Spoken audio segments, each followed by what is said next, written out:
The Last of Us 2 is an extremely confusing game. I really don't know how to start this, so I'll just say it's a lot. This game has so many different opinions surrounding it, and I feel like no matter what I say, there's going to be people who will be throwing tomatoes at me the entire time. So I want to clarify a couple things. This game is extremely controversial. People have a lot of opinions on it, and we're not going to agree on everything. I'm also not going to be talking about whatever garbage went on with how people felt when the game got leaked. I really just want to talk about the game itself and how there's both good and bad things about it. And I'm spoiling everything, so if you don't want spoilers, well, now's your time to evacuate. So buckle your seatbelt, because this is the game that divided a fan base.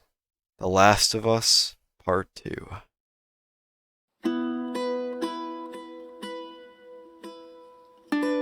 Last of Us 2 is a lot different than the first game. The majority of characters you knew from the first game are most likely given less screen time and replaced with the new characters. But there's one character in particular that gets way less time to shine than others: Joel. There's a pretty damn good reason for that, which we'll dig into in a bit, but this means that people aren't going to be as connected to the characters right away, and Naughty Dog needs to find a new way for people to connect to them.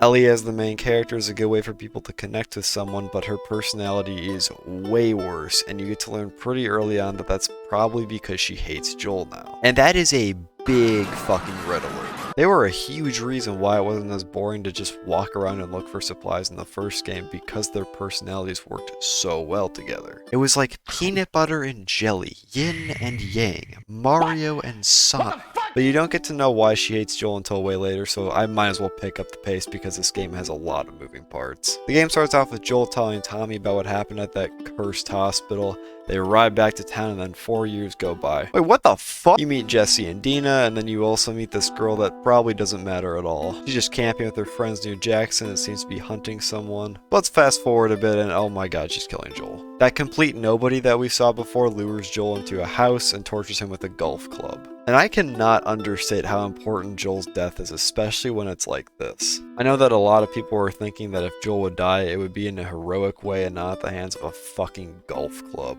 And if you want to say that Joel's death was stupid, that's completely fine. In the first game, Joel doesn't trust anyone, and it feels like one of the biggest reasons he survived for so long. So for Joel to just walk into this random house with a bunch of strangers, yeah, it makes sense people might be confused about that, but if Naughty Dog wants to kill Joel, I think that's fine. It's really about how you kill Joel and what comes after it that will make people either love it or hate it. Joel's death jumpstarts the story and puts Ellie on the gotta kill Abby revenge path. And it's an interesting enough plot to get you going, but you have to understand how simple of a motivation revenge is. I feel like every single revenge-filled story will go the exact same way. Something horrible happens, the main character gets really fucking mad and starts killing people or hurting people in some way, and then the same thing happens with the villain. So when you take a franchise like The Last of Us that had an extremely deep and thought-provoking story from the first game, when you tell me that the second game is going to have a plot focused on revenge, I start to get worried. Joel's choice to save one person he loves or let that one person die to save the world is a super interesting idea. Unlike one-note games or movies where the plot will always have the good guys beat the bad guys, the plot for The Last of Us makes you question if Joel is even a good guy.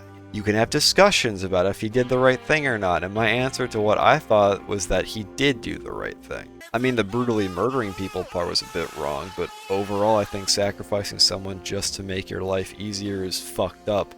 That's essentially what would have happened to Ellie. And people can actually disagree with that, which is fucking awesome. There are so many shitty, simple stories that always end up with everyone saying, yeah, that bad guy was a big piece of shit.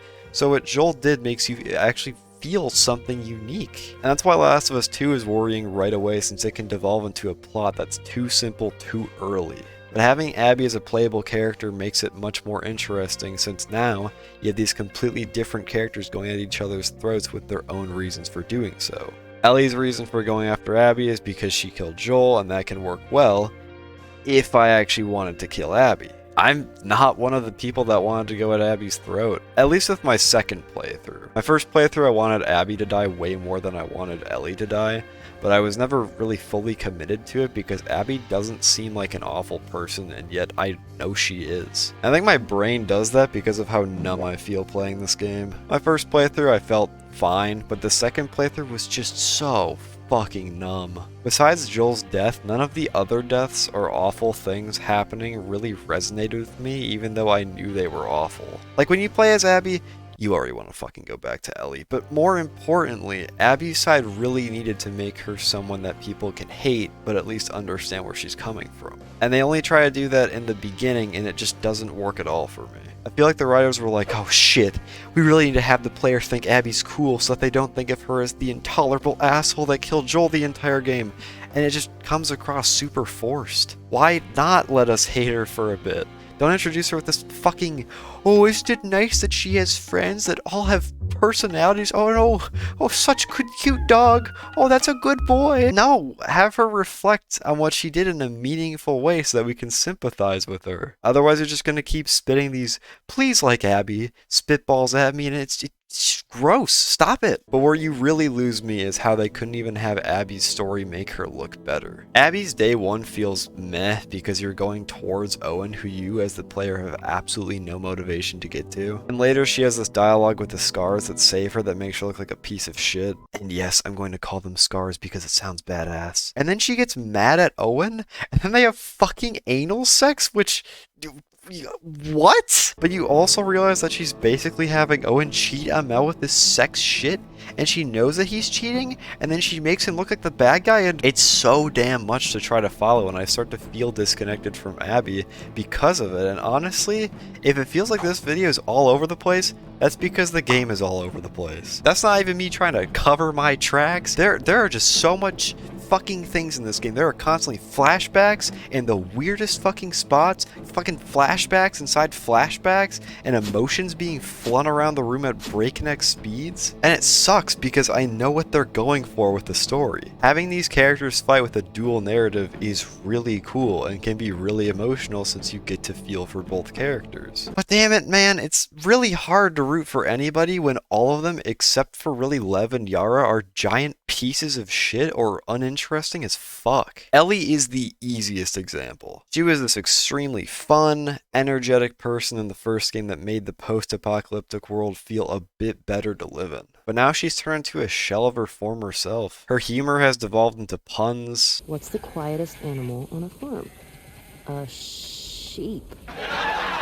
When you're older, you're gonna have a deep appreciation for these jokes. And all the personality from the first game is drained in the second. That's already really bad, but then she goes down this revenge path that turns her into the villain, which just fucking sucks. And back to Abby, I mean, she's the girl that killed Joel, so she's on thin ice for the entire game, but she does do some good things. But the big problem is that Abby's synergy with almost all of the characters on her side just doesn't work the same way Joel and Ellie's synergy worked in the first game, and the same goes for Ellie in the second game. And what that means is you're just never as connected to the characters even if they do something good. But when they do something bad, like have fucking anal sex, it stands out a lot. Let's talk more about the personality thing. Dina, Jesse, Manny, Owen, and Mel just aren't very fun to be around. Dina is with Ellie for a good chunk of the game, but she doesn't feel very interesting. Jesse and Manny are by far the most forgettable characters in the game, and Mel, besides helping Yara, is just kinda there as well. And Owen is one of the more likable characters until the whole anal sex cheating thing. And the problem gets even worse when you realize that if the characters are in trouble, which they are in a lot of trouble a lot of the time, you're just not going to be as motivated to help them. When Jesse and Manny both got shot, I didn't really feel anything because those characters weren't likable enough for me and the game didn't spend enough time with those characters to flesh them out. How did Ellie and Jesse meet? Don't know. How did Abby and Manny become such close friends? No idea. Why did both Ellie and Abby show almost no sadness or remorse for Jesse and Manny dying besides maybe 1 or 2 lines of dialogue? No fucking clue, and that's a big problem. If Bill from the first game died, I would have been sad. And that's not because Bill is an endearing character or anything. I'd say he's the opposite of an endearing character, since he's just a super distant weirdo. No, it's because he was fleshed out enough in the short amount of time you got to spend with him. I found Bill to be funny and entertaining on top of having some genuine moments that made him stand out. He was just fun, and that's why I'd be sad if Bill died. Jesse, on the other hand, is just a big nothing burger. I don't really like him, and I don't really dislike him. He just kind of exists. So when the game is constantly hammering you with death after death, it feels so numbing, man. I don't care if Jesse died. I care a bit more if Tommy dies, but he just magically comes back from the dead. But if Manny, Mel, or Owen dies, I just don't fucking care. Especially when all these deaths happen in a cutscene and the gameplay feels completely disconnected from the story because all those deaths don't matter at all. By far one of the most pathetic deaths for me was Abby's dog getting killed. You sneak into the aquarium to find Abby, the vent breaks, and this dog lunges at you that you're forced to kill. Not in combat or anything that you can actually control, no. In a cutscene that you've no control or say for what happens. Okay, I'll say this in the moment. They want me to feel so much stuff because this dog, I come down and I knife this dog in the dick, I knife him in the shoulder, and then I kick him into the table, and then he whines and whimpers, and then he dribbles out all this blood. But I unfortunately don't care because I don't even know the name of the dog. But this stuff can work if it wasn't a revenge plot, where the entire premise is about how actions have consequences, but when you have no fucking say in anything you do, it just feels like bullshit. This game should make me feel bad because I can empathize with what I killed. It shouldn't make me go, oh no! Alice! Having a choice for what you can do matters a lot more in this game because this game wants to talk about death and violence much more than the first game. When Joel killed Marlene, I didn't have any say in it, but I didn't care because it was still impactful. But when you have a game that is constantly against death and violence and showing the horrible consequences of that, then why the fuck is that not replicated in gameplay and only in cutscenes? Killing is the fun part of the game, so you need to have more reason to not kill if you're going to say that revenge is bad. Again, it makes the game feel way worse than it should because this basic lesson is a direct contradiction with the gameplay, and when you do that, you lose something extremely important.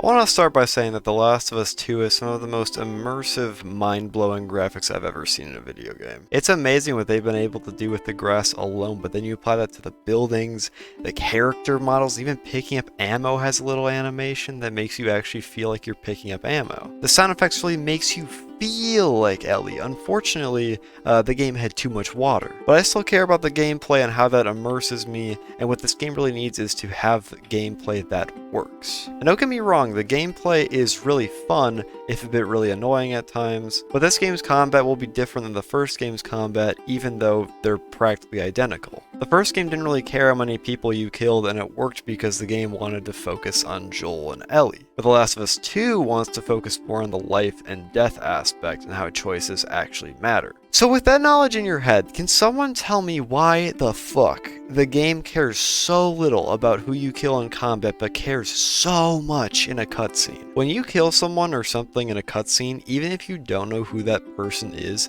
the game really wants you to feel something. But the combat just says, fuck it. Go kill whoever you want in whatever way you want, and there is no consequence for anything that happens. The most outrageous examples for me are the first Scar encounter and when enemies surrender. When you first meet the Scars, you get to know pretty quickly that they're fucking awful people. They have this really bad habit of hanging and then gutting people so that their intestines fall out, which, I mean, sounds kind of bad. So when you're crawling through the park and see a guy who's about to get gutted, part of you might want that to not happen. My first playthrough, I just let it happen and didn't question it. But my second playthrough, I wanted to experiment, so I blew my cover just to save this poor guy. So when you kill all of the Scars to save the guy, what's your reward? Nothing. The guy dies anyway, even having the exact same animation even though he's not getting gutted. There's no option to get him down or save him in any way, and so you trying to do a good thing doesn't matter in the slightest. This fucking ruined my immersion, especially with how fast he went from oh yeah, that guy's alive too. Nope, he's gone for some reason. Imagine how cool it would be to save this guy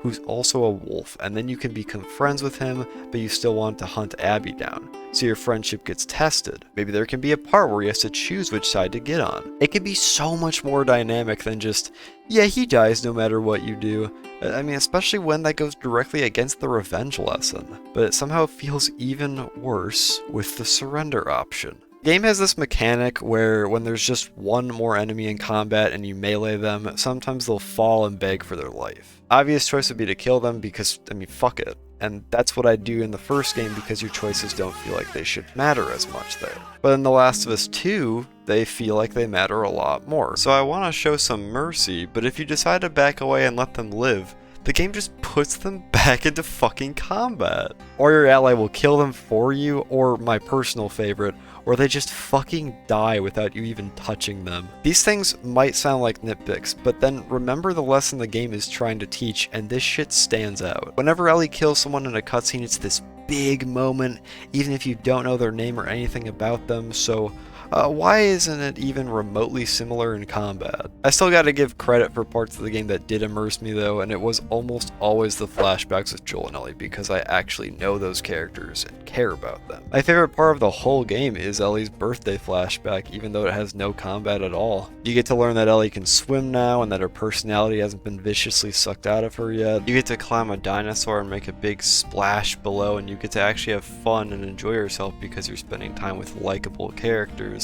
And there's a massive disconnect between this scene and every other character, specifically Abby. Joel and Ellie's synergy was stomped when Abby came around, and that's why she's immediately unlikable. It's not exactly because she killed Joel, but it's that she killed Joel and Ellie's relationship, and that's what hurts them most. So when you're going to devote an entire half of the game to playing as the asshole that murdered Joel, you need to make it work, but again, in my opinion, they didn't, and honestly, I can't even blame them. Abby is essentially going up against the first Last of Us game, the DLC, and Ellie's story in this game. We don't know who she is, and I don't even get what the point of her story is because it doesn't seem to be about making her a better person, even though it kind of feels like they want that. The entire story, she blindly helps Lev and Yara just because of guilt, so I don't know what the point of it really is. Let's just start with the dog. Alice is this dog that Ellie ends up killing, and that can be pretty emotional if you get people to care about the dog too. The entire time that Alice is alive, you get to see her take down some infected, and I mean, she's cute here, she's cute there, she's cute everywhere. We get it, Naughty Dog. Alice's death feels rushed. You can't just keep using the animal is cute card to get me to care about Alice because she's really just code in a video game, and that's what you don't want to ever hear. You want people to give a shit about your characters and not see them as a bit of code from the game. Nora, Manny, Owen and Mel, Jesse, Guy with a Hat. All of these people die, and yet I can barely give you a personality trait that describes them except for Owen, but that's mainly due to flashbacks. And because of that, I started to remember that this is a video game, and these are just characters. And on top of that, I didn't like any of them, except for Lev and Yara. They were all either boring or they're cool for a bit, and then they end up cheating on their girlfriend. It's a mess. You can't really find a character to root for, but you also can't really find a character to root against because they're all either assholes or super uninteresting. How about Nora? I mean, she seems pretty nice, and she's actually trying to empathize with Ellie by saying that she can still hear Joel's scream. Oh, nope, she's telling Ellie that Joel deserved what happened to him now. Like, no character seems to have a consistent direction, and most of them just feel like they exist so that they can die in front of someone, and it makes me remember that these are just character models, and that's annoying. And then certain aspects of the story are just forgotten. You remember how Joel saved Abby? Like, he's the literal only reason why she's alive in the first place, and yet she still chose to torture and kill Joel in front of Ellie? That's a pretty big deal, but it's never mentioned again. It could be a great reason to give Abby more grief and why other people might resent her. Maybe she would tell Owen about it and he loses a ton of respect for her, but instead, her and Owen share this really weird, uncomfortable relationship that feels so fucking meaningless, especially when you only spend 3 days with him. And that's another thing, the fucking day system, holy shit. It works for Ellie, but my god, it does not work at all for Abby. On my first playthrough, I thought Ellie would go on a rampage killing everyone and everything in her sight, and you get to see that horrible shit happen on Abby's side. Like, you walk onto a field and you just see dozens of bodies that Ellie killed. They even have a morgue scene that is devoted to a guy that no one knows about and is shown before anything that Ellie does. Abby's side honestly could have just been an entirely separate game, but because it's part of this game, and they already went with the 3-day system, the team has to stick with it. So Abby finds these scars named Lev and Yara, and she's mortal enemies with them because they're scars. But over the time span of 3 days, she goes from hating them to calling them family. It took Joel literal months, branching in between seasons to really connect with Ellie and care about her, and it was a really impactful way of showing growth between them. So what happens in this game to make Abby call Lev her family within the span of 3 days? Well, she goes to conquer her fear of heights, which is honestly a kind of a cool plot point. And then she falls and has the luck of a goddamn leprechaun, so she didn't completely conquer her fear. What else is there? Well, that's it. There's no other big meaningful reason she cares so much about Lev or Yara besides guilt. It sucks so much ass when you realize that, because Lev and Yara are actually pretty cool characters. They're not super fleshed out or anything, but they're people I can slightly root for. But Yara fucking dies too, and it's like, you kidding me? Her death also feels like it serves no purpose, I guess, besides killing Isaac, who also is a hollow-ass character. It's weird because Yara basically saves Lev and Abby, and yet it feels so meaningless. And I think that's because you spend the entirety of day 2 just looking for medicine to help Yara, and it leads you to fight the Rat King, which is actually really cool and is my favorite encounter in the game. You have all this build-up and notes that actually have stuff you want to read. You get to sneak through this creepy-ass hospital with clickers and a bunch of infected. When you finally get to the medicine, this freaky fuck shows up and chases you around a bit, but you kill him and his tiny friend, which I accidentally stun-locked against a wall, and get the medicine for Yara, and then she dies a day later. Why does this guard even show up alone so that Yara can die? I just have so many damn questions about day 3. And believe it or not, I thought the game was fine up until Abby's day 3. Even from an immersion standpoint, mainly because of the infected. The infected are terrifying in this game, and even if they're not super different or changed, they're still awesome. You have build up to the fights now, and there's more big asshole infected that make these fun little noises as they bust through walls. The atmosphere works too, even if it's a little too hard to see at times, but it works. But day 3 and everything after that is what ruins this game for me. From Lev's trauma with his mom to the entire village being on fire, none of it feels impactful, and even worse, it feels unbelievable. One of the biggest reasons I loved the first game was how real and believable it was. It felt like a random chain of events, which is way more believable than a set path of what needs to happen for the story to be more dramatic. Last of Us 2 takes that believability and throws it in the fucking garbage can. For example, when Ellie gets captured, there's a lot of times where she just gets lucky. Hat Guy saves her here, Dina saves her there, Hat Guy could just shoot Dina and then shoot Ellie here, but instead goes for the chokehold because he remembers you're the main character. There are these Uncharted style chase scenes that give you infinite ammo in a fucking zombie apocalyptic wasteland, and there's even a scene that was practically ripped out of my Last of Us 1 video. There's a part where Joel drives for a good amount of time, which could have easily been turned into, "Oh god, the car is out of gas and there's an army of zombies chasing us now." At least the combat feels way more vicious than the first game. Since the sprinting and kill animations are much better, it makes combat more impactful. Ellie will slam a bat into a guy's face so he no longer has a face anymore. Abby will grab someone's face and slam dunk it to the ground. The sprinting combined with the intense breathing make you realize you're in deep shit. And I hate that I keep having to switch back and forth between bad and good, because the graphics are cool in the gameplay, but for example with the workbench and notes, I hate it. In the first Last of Us, you could go to a workbench, upgrade whatever it is you wanted to upgrade, and then immediately leave. It was quick and simple. But in The Last of Us 2, you have to watch this unskippable cutscene every time you want to upgrade something. It's again one of those things that sounds like a nitpick, but when you have to see a cutscene every time you want to upgrade something, I eventually just don't want to upgrade anymore. I personally don't give a shit about these animations, especially when the devs have to take more time for them, but I know some people do. So why not just add a skip button so that I can skip it if I want to, and the people that want to watch it can still watch it? The notes have the same damn problem where you have to watch a cutscene of Ellie looking at the note whenever you pick one up. Eventually, I just stopped bothering to pick notes up. The first game would just give you the option to look at it, but here you're forced to look at it the second you grab the note, which just... why? I've tried to still find things that I like, which is mainly things everyone likes. Graphics, sound effects, anal sex. But in my opinion, all of these things are much more tolerable than what I'm about to talk about. And I get to give an entire chapter to this shit. By far my least favorite part about this game.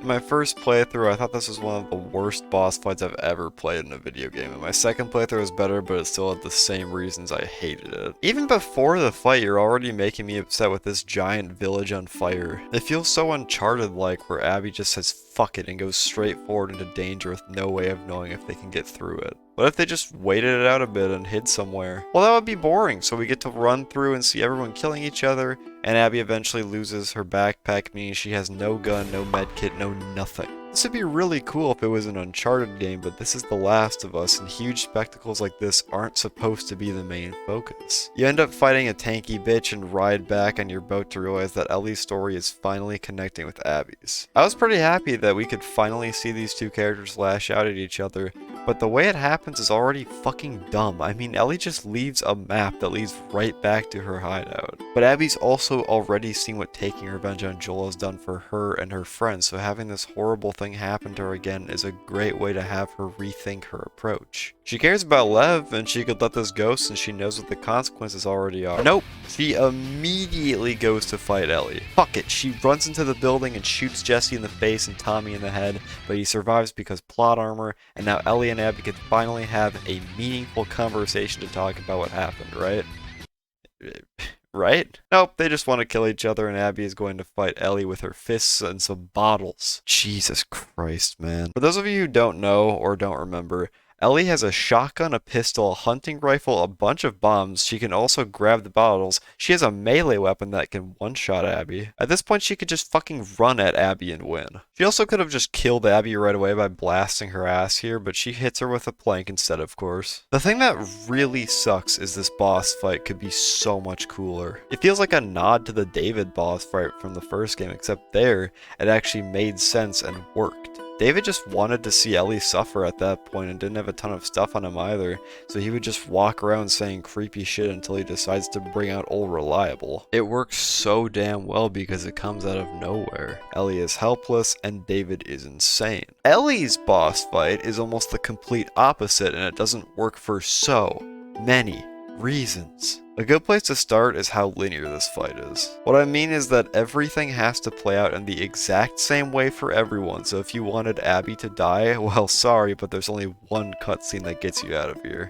I would love it if there were multiple endings here, like maybe you really wanted Abby to die at this point, and so you can choose to be Ellie and run at her with all of your shit and the boss fight is a joke. Or you want to take the harder Abby route, which really would need to be reworked because you're fighting a max level Ellie with a fucking bottle. But because this fight is so linear and everything needs to happen in the exact way the game wants it to happen, you open yourself up to annoyed players, unrealistic gameplay, and jank. The entire fight, Ellie goes around the room planting an infinite number of bombs, which isn't realistic, but part of me can accept it because it's an interesting way to approach her. But then you give Ellie speedrunner level reaction time and fucking invincibility when she dodges. This is the stuff that I hate because the game says, wait, no, we want to do it our way, so do the whole thing again, fucker. Also completely screws over the motivation you have since you get confused on who you want to kill. I think it's safe to say the majority of people wanted Abby to die more than Ellie here. Ellie is much more fleshed out, and even though she's an asshole in this game, she's still the character that people are more attached to. But again, the fight only goes one way, and that means you have to beat the shit out of Ellie, and you have to practically kill her and Dina as the character that killed off Joel, and has given everyone almost no reasons to be on her side. So Abby is about to kill Dina, but then Lev says Abby's name, and Abby drops Dina, and the fight's over. I just don't get it. It feels so wrong to see Lev only needing to say Abby's name and she drops Dina. It's only been basically 2 days. Why the fuck is their relationship this deep already? It makes no sense. This is the point in the game where I started to hate what was happening. It makes no goddamn sense with only characters that the writers want to kill actually getting killed and a boss fight that feels like wasted potential. That dodging bullshit specifically just makes me hate this fight so much more. It could have been so much better with multiple endings and less jank. But since Abby spares Ellie and Dina, this isn't where the game ends. There's one more chapter to go. The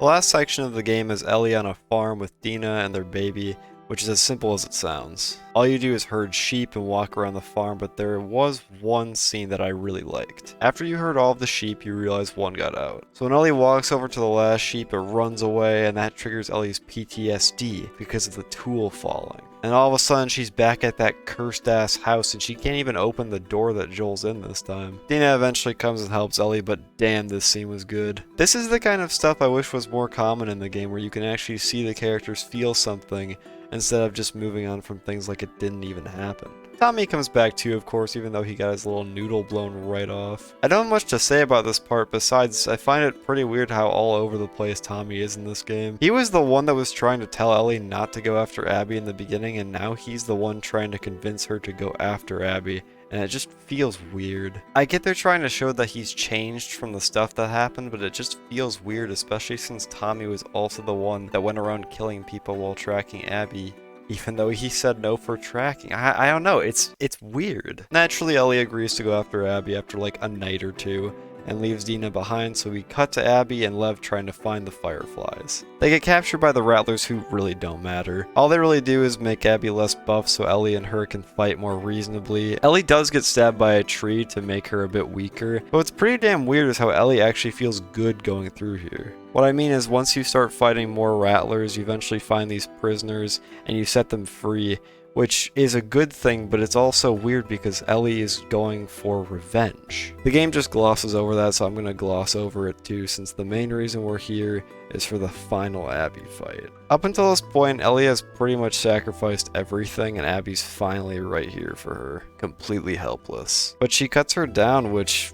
alright. Abby carries Lev to a boat, and Ellie follows them until she decides Abby should die, and then they fight. The fight is a joke since Abby is super weak now and there's no bottles to kill Ellie's dignity. Abby bites off a couple fingies and then Ellie starts drowning her. And this part right here is where the game really needed to tell the person playing something. Literally anything, so that people can understand exactly what Ellie feels and why she chooses to let Abby go. But the game doesn't, and I hate that. The writers can say anything about why Ellie spared Abby when The Last of Us 3 eventually comes out. It doesn't feel right though, since Last of Us 2 should be able to have a conclusion that doesn't leave arguably the most important choice in the entire game as confusing as possible. It makes way more sense for Ellie to drown Abby here, since the entire game has just been her killing dozens of people over and over and over. So why does she choose to spare her greatest fucking enemy? I feel like all of this could have been fixed if Lev woke up and said something. Like, he wakes up in the boat and says something like, "Please stop." And then Ellie would look back at Abby,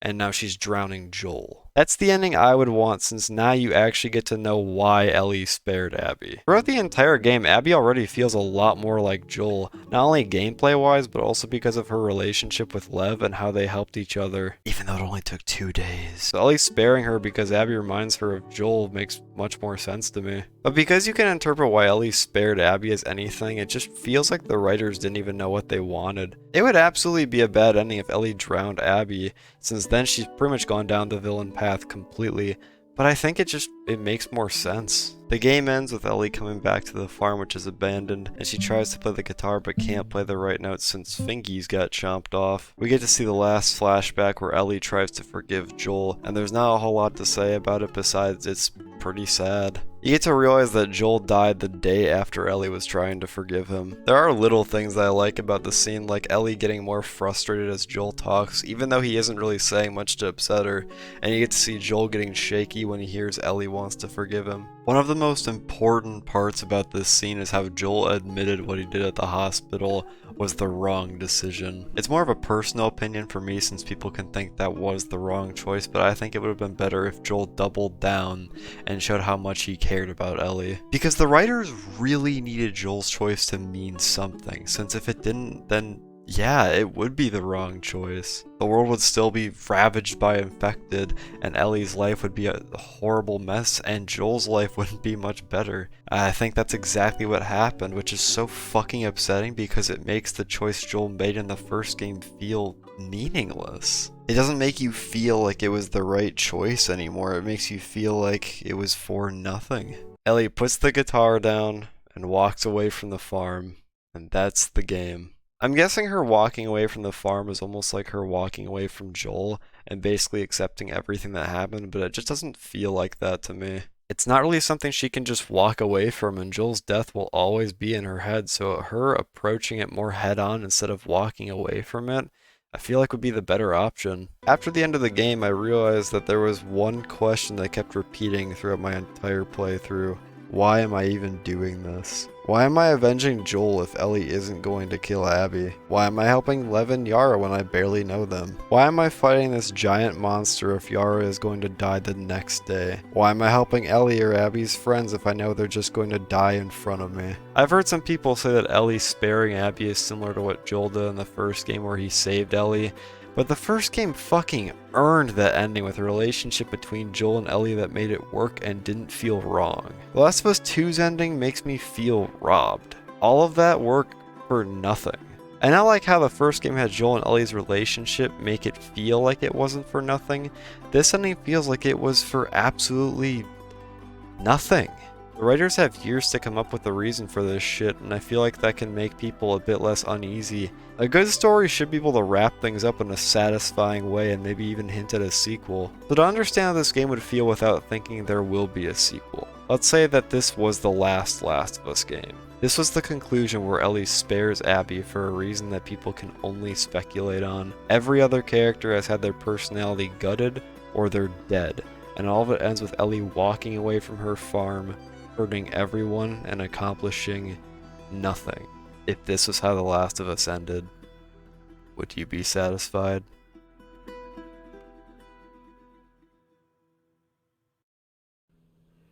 We don't have to do this. You know that, right? What's the other option? Go back to Tommy's. Just be done with this whole damn thing. After all we've been through. Everything that I've done. It can't be for nothing.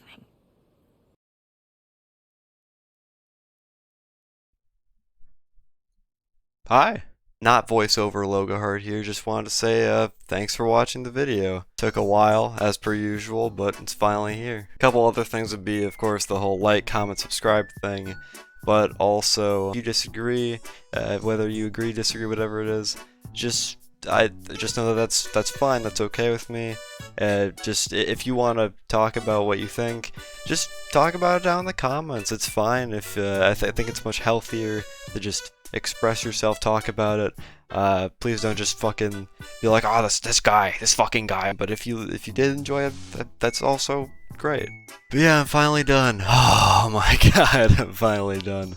Anyway, make sure to look out for more awesome, wacky content in the future. I'm sure there'll be so much more Hogwarts Legacy coming out soon, maybe video on that. But yeah, I just want to put this video out. It took a while, and yeah, hopefully you guys enjoyed. And that's about it. I'll see you in the next video. Bye.